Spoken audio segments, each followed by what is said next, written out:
வீட்டில் இட்லி மீந்து போச்சா? அப்போ இன்னைக்கு ஈவினிங்கே இந்த ஸ்நாக்கை ட்ரை பண்ணி பாருங்க.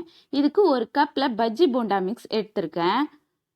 அடுத்ததாக ஒரு மிக்சிங் பவுலில் 4 இட்லியை குட்டி குட்டியாக பிச்சு போட்டு சேர்த்துக்கலாம். அதோட ஒரு பெரிய வெங்காயத்தை நைஸாக அரிஞ்சு அதையும் சேர்த்துக்கலாம். அதுக்கப்புறமா கருவேப்பிலை கொத்தமல்லியை சேர்த்துக்கலாம். அடுத்ததாக பஜ்ஜி போண்டா மிக்ஸை சேர்த்து இதை நல்லா பிசைஞ்சு விட்டுக்கலாம். இதில் உப்பு எதுவுமே சேர்க்க தேவையில்ல. அதே மாதிரி தண்ணி எதுவும் சேர்த்து பிசைய வேண்டாம். இதுலேயே நல்லா இது உதிரி உதிரியாக கிடச்சிடும். இது பிசைகிற கேப்ல ஒரு கடாயில் எண்ணெயை நல்லா சூடு பண்ணிக்கோங்க.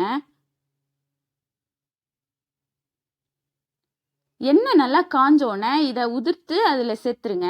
மீடியம் ஃப்ளேமில் வச்சு நல்லா பொன்னிறமாக பொரிச்சு எடுத்திங்கன்னா சுவையான இட்லி பகோடா ரெடி ஆகிடும்.